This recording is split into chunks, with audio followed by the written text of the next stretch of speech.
This is Webtoon. Over 80 million users a month go here, and the company is still losing money, to the tune of $144 million in 2024. So, what's going on? Here's one thing. Almost all the interesting characters on Webtoon are girls.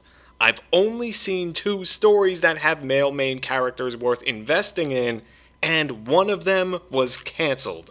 So let's look at how Webtoon's male character problem might be making it a financial pit, starting with this. This is from a new series, The Merman Trapped in My Lake. This guy is about 12 years old. Sure, he's a merman, so he swims a lot, but how many 12-year-olds do you know with a body fat percentage that low? But it looks great, so cool. With the merman trapped in my lake, you're winning the finite game, but losing the infinite game. What does that mean? Well, start with the tomato can. Here's the first part of the description. Elijah Zelenoff dreams of making it into the #1 mixed martial arts promotion, Pancration FC, and becoming the world champ. The only problem is that he absolutely sucks. That's a damn good start, because right away you see the urgency and the stakes in this story, and sure enough, it's as good as this blurb suggests.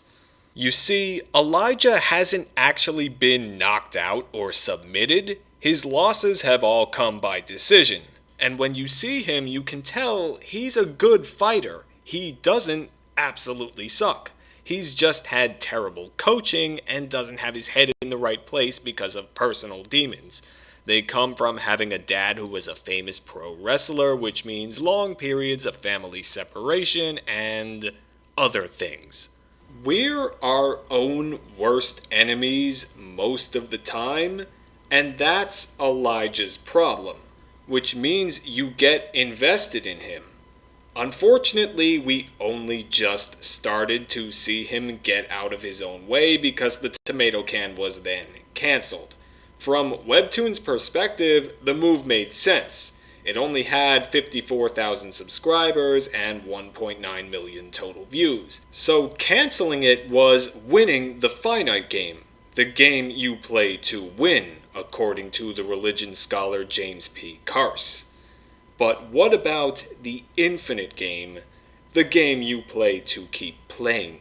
There's another MMA story that came out at about the same time, King of the Octagon. It's much more successful, so it's still going, and it sucks, because it's not really a story. The main character runs through all his opponents in the first round, and every time it looks like he might lose, like in this case when his opponent took him down and got his back, bad position to be in, I've been there, you don't want to be there. But not for this guy, he just gets out easily. So there's no reason to care about him. He doesn't even lose when he's talking trash with his opponents or struggle with anything else outside of the octagon. Maybe if there was some sort of pressure to keep such tip-top performance because he had to provide for his family or something like that, then we could see the enormous psychological toll something like that would take on him, so his winning so easily could be justified because he has to sort of conquer himself to do it.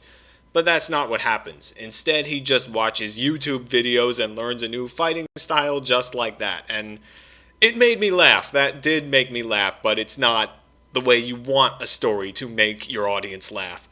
No struggle, no story.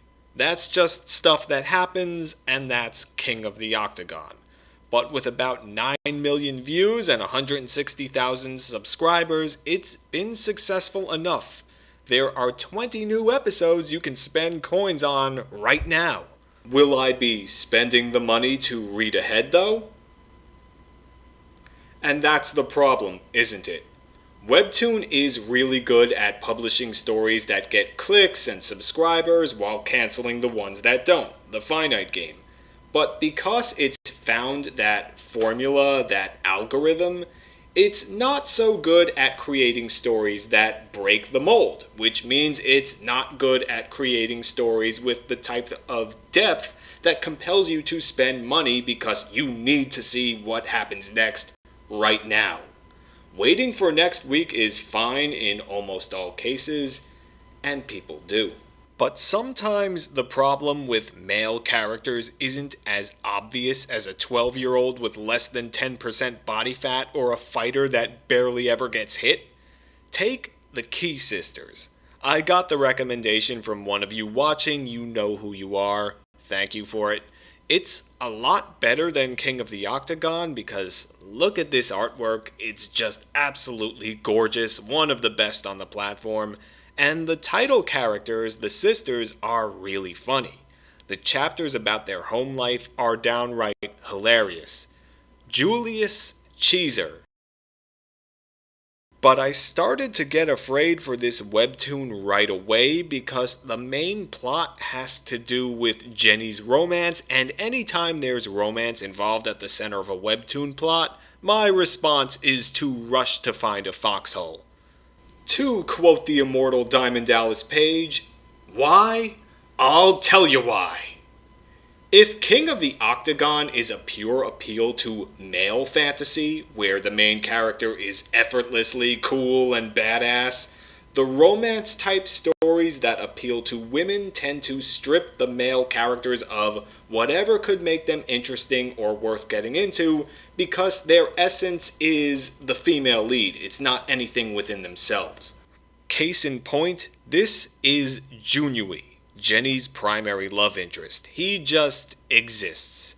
He has a real conflict with the villain Lola Queen, and his solution is kind of funny, but the story arc only works because of Lola, who actually does her job as the villain.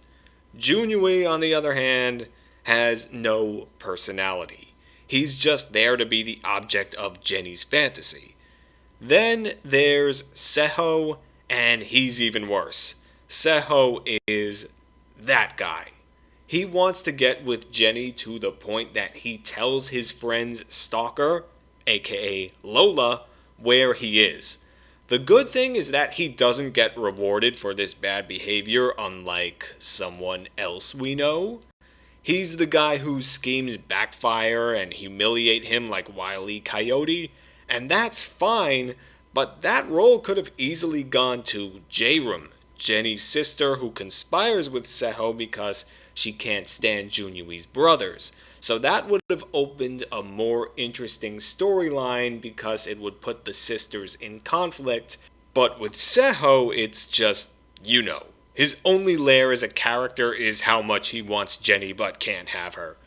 This series could have been so much more than what it was if it focused on the sisters' family life instead of the romance, because the male characters were just flat. They did not justify it.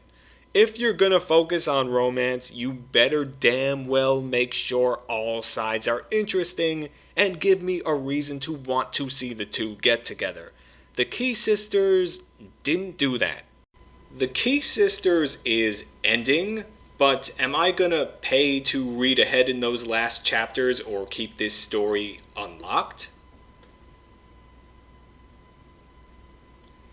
And the male character problem on Webtoon gets worse still because it's even infested the platform's best stories. This is the Fox Club, and it's so good that it became my most watched video so far. Sadly, the two main male characters are weak.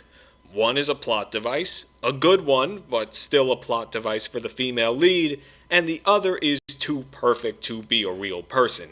So this is the rare story I would actually pay for on there, but it's not because of the male characters. In fact, one of its best features, one of the things that makes it so good, is that there aren't a lot of male characters to focus on, because if there were, they'd probably ruin the thing. Minu is troublesome enough as he is. Is there any recent story on Webtoon with a male character that's there to do more than just appeal to basic fantasies? One stands out. This is To Drown in You, and it's one of the most psychologically impressive stories I've seen on Webtoon. You watch as this guy named Hisong, I hope I'm pronouncing that right, befriends a mermaid, and you wonder if he's crazy for a while, maybe he's an unreliable narrator. Then you find out that he isn't, and you might think, wow, cool, he knows a real mermaid. But that's the worst thing that ever happened to him. You watch as the mermaid breaks him, first by helping him and then transforming that debt into control. And even when she's gone, you wonder if Hisong can ever be fixed. And if he can be, you don't know when the mermaid will come back. Those are the bare bones of an actual story. The main character is put behind the eight ball, there are real stakes involved. Hisong is actually given real narrative dignity, which is the most I can say for a main male lead in a webtoon I've seen in a long time. Would I pay for To Drown in You? If it keeps going like it is, yes. How many views and subscribers does it have? 1.1 million and 58,194 as of the time of this recording. And it's been out since last September, so it's not looking good. Bottom line, if you can't find a way to promote the stories that entertain people enough to turn them into customers, you got a problem. And Webtoon's inability to create compelling male characters is a big one. They're good at creating stories that people will click on, not so good at creating stories that people will pay for. But do you agree, guys? Let me know in the comments because each and every one helps so much. And since you're here, you might as well click this other video about Webtoon's other problems that might be causing it to lose money, like crappy love triangles and weird stories that for some reason take place in high school. I think you'll get a kick out of it. See you next time, guys. Thank you so much for the support, especially to all my channel members and Patreon supporters. Keep writing and keep fighting, guys.